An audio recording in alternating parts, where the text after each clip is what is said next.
Hello, my friends, and welcome to a very special bonus episode of the Seeds and Weeds podcast, brought to you by Small House Farm. Today, we're sitting down for a conversation with Andrew Bunting, the Vice President of the Pennsylvania Horticultural Society. We'll be talking about this year's gardening trends, the Philadelphia Flower Show, and we'll even play a quick round of this or that. All right, let's get into it. Hello, Andrew. Thank you for joining us on the podcast today. Yeah, thanks for having me. Now, to get us started, could you just tell me a little bit more about the Pennsylvania Horticultural Society and what you do there in your role as Vice President? Sure. The Pennsylvania Horticultural Society is almost 200 years old. We were founded in 1827, and the mission of PHS is really to advance the health and well-being of people in the Philadelphia region through horticulture. And we do this work based on 4 impact priorities, which is creating healthy living environments, increasing access to fresh food, expanding economic opportunity, and building meaningful social connections. In my position as Vice President of Horticulture, I'm really involved in many of the different departments of PHS, including advising on our public gardens and landscapes. I also advise on different parts of and assist with different parts of the flower show. I do a lot of communications like podcasts and writing and lectures and interviews and things like that around ornamental horticulture. So I get involved in many different facets of the organization. That's excellent. At the end of last year, the Pennsylvania Horticultural Society announced their list of what they predicted to be the top trends that gardeners can expect to see in 2023. And this list includes things from like battery-powered garden tools all the way to specialty houseplants. How do you guys put this list together? And is there a overarching theme in what's expected to be trending in our gardens this year? It's not a overly scientific process, but over the course of a year, I try to, through a number of different channels, get out and see what's going on. So I go to a lot of trade shows. In fact, I was at one yesterday in Brooklyn called Plantorama, which is a one-day trade show and some lectures every year. So I kind of do a multitude of things. I go to probably close to a dozen trade shows, mostly national, but I also go to some international shows. Like last year, I went to Floriade in the Netherlands and the Hampton Court Show in London. I go to a lot of lectures, or I review a lot of lectures, either online or in person. I give a lot of lectures. I also go to a lot of public gardens. Over the course of the year, I probably go to at least 50. And then I probably subscribe to not every gardening magazine, but most gardening magazine and a lot of specialty journals for different societies. So I figure all that information kind of goes into kind of a hopper. And then, I just kind of keep an eye on what seems to be hot. And you can kind of, especially going to the trade shows, you can really start to see those things that are either trending or starting to trend, or in a lot of cases like houseplants are continuing to trend. That's interesting. Not a bad gig. I'm sure there's work involved, but it does sound like a lot of fun.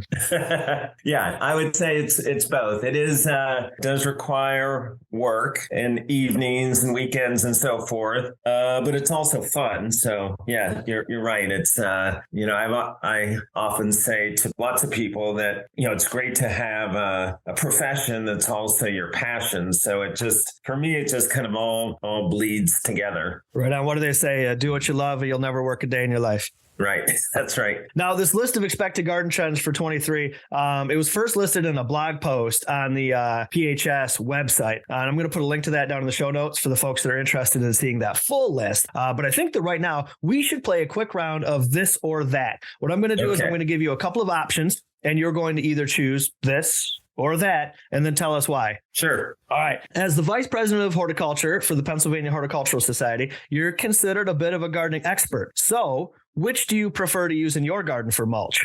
Wood chips or leaves?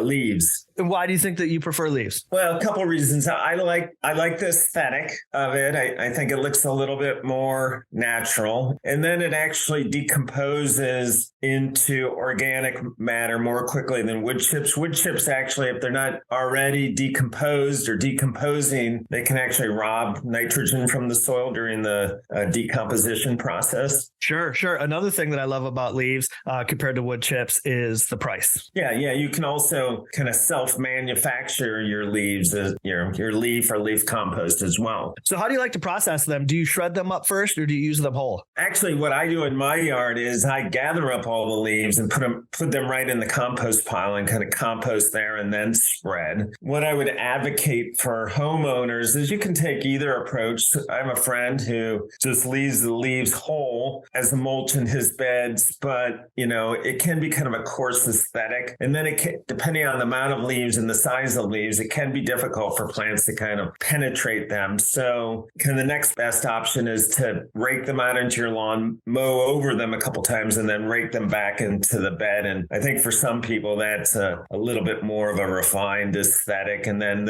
I think it does aid in the decomposition process a little bit. Sure. That makes sense. Two of the predicted gardening trends on the list involve houseplants, which, they've certainly seen an increase in popularity in recent years. But Andrew, do you prefer the more common houseplants, like, I don't know, things like air plants or aloe, or do you prefer something a bit more exotic? I'd say a bit more exotic, although I do have things like I have a spider plant and some other pretty common things. So, I don't mind them, but, in the houseplant world, I mean, the craze is, the aeroids, the monsteras and the pothos and the scindapsus and anthuriums. There's a lot of species to begin with within those plants. And then there's been all sorts of hybridizing and selection work that just helps to expand the offerings. 30 years ago, the only houseplants you could get were like a fiddle leaf fig or a spider plant or a jade plant or mother-in-law's tongue. And now you can still get all those, but you can get hundreds of more selections. Now, are most of these low maintenance plants or are they a little bit finicky? I would say most are relatively low maintenance. For some of the aeroids, you do need a bit more humidity. And most houses tend to be on the dry side, but I would say in large part, they're all, relatively easy to grow. They can take low light conditions. A lot of them prefer to be on the dry side. So, I've seen lots of pictures online of people with minimal house space, but fairly extensive houseplant collections. That's nice. I particularly enjoy the houseplants in the wintertime because it gives me an opportunity to do some gardening in the winter too. Right. That's right. So now that being said, gardening is something that we can do all year, and each season brings its own challenges and rewards. Do you like spring gardening or fall? I like the spring. I would say May is my favorite month because it's, gardens have kind of healed themselves from the winter. Perennials are coming up. It's warm enough to start planting, especially towards the end of May in Philadelphia, start planting your summer annuals and tropicals and containers and so forth. So, it's an exciting time of the garden. I try to avoid going on vacation. Luckily, all the trade shows they tend to be winter oriented. So most trade shows are in January or February. So they're kind of out of the way. Sure. I mean, if they had the trade shows during the spring or summer, none of us would be able to go. That's right. Yeah, no, they're all, not all, but there are many in January, especially. Sure. I like spring gardening too. It's just so exciting after being kind of cooped up all winter to get out there and get working in the soil again. But there is something to be said for fall gardening, right? I mean, it's definitely a great time to get out there and garden as well. The season's certainly not over yet. Yeah, no, fall has, kind of had a renaissance of sorts as far as gardening goes. I think, for a long time, fall was kind of viewed as, the time to start putting your garden to bed. But probably for, the last 20 years or so, fall has been really promoted as a season for planting planting. Actually a good time of year to plant perennials and shrubs and trees, because what you get is the soil is still relatively warmer than the air temperature. So even though it may feel cool outside, you can put in any permanent plants and they get actually fairly good root growth going into the winter, but not a lot of stress from up above because the temperatures are cool and sometimes it's moist. And then there's this whole kind of other movement or trend to actually plant seasonal plants for the fall. So it's almost like, in the spring you might plant pansies or snapdragons or other cool season annuals. And then summer you do all your annuals and tropicals. Now there's if you go to a lot of garden centers, there's a whole another kind of range of annuals for the fall. Things like ornamental cabbages and kales and asters, ornamental peppers, and things that they often have kind of autumnal colors. But the idea is that if you're so inclined, you can have a whole nother season in the fall with fall interest annuals. And if you live in a part of the country where you have a long fall, like, a good portion of the East Coast or California or the South, a lot of those plants will go way past Halloween, probably considerably long into November. Absolutely. And you'd mentioned, cabbages and kale and that sort of thing. We grow a lot of food crops here on our farm. And I find that a lot of those particular crops almost seem to do better for me in the fall. It's the weather's a little more mild. Spring can get, pretty wild out there with fluctuations in temperature and all the rain and that sort of thing. So some of those crops, I think, do better in the fall even. Yeah, like kale, which is, it's kind of twofold. It's both, a great ornamental and, like you said, is hardy. Like we've had seasons where, we have ornamental kale and eventually the winter comes and, it kind of looks limp out in the landscape, but then it kind of revives in the spring. And actually kale in flower in the spring, it has these spikes of kind of soft sulfur yellow flowers, can be quite ornamental as well. Absolutely. It's a beautiful plant for sure. That's going to segue right into my next question here. And this might be a tough one. I don't know. But if you could only choose one, would you grow a flower garden or a food garden? I'm going to say at this point in my life, flowers. I started when I was in high school. I was a pretty avid vegetable gardener. That's where I kind of developed my, I guess, original interest in horticulture. Maybe even before then, I did some gardening, vegetable gardening with my mother. And then on and off throughout my adult life, I have had vegetable gardens. But where I have my vegetable garden now has gotten too shady for most vegetables. So yeah, I would personally gravitate towards flowering and plants with an interesting foliage, I think. Sure. We can always walk the line down the middle and grow edible flowers, right? Yeah.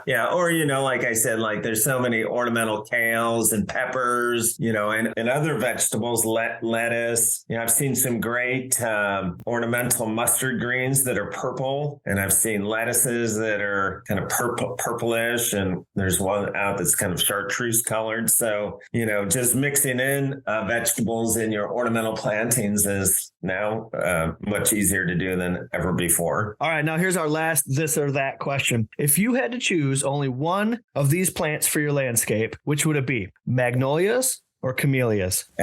I would say definitely magnolias because we can grow camellias here in Philadelphia.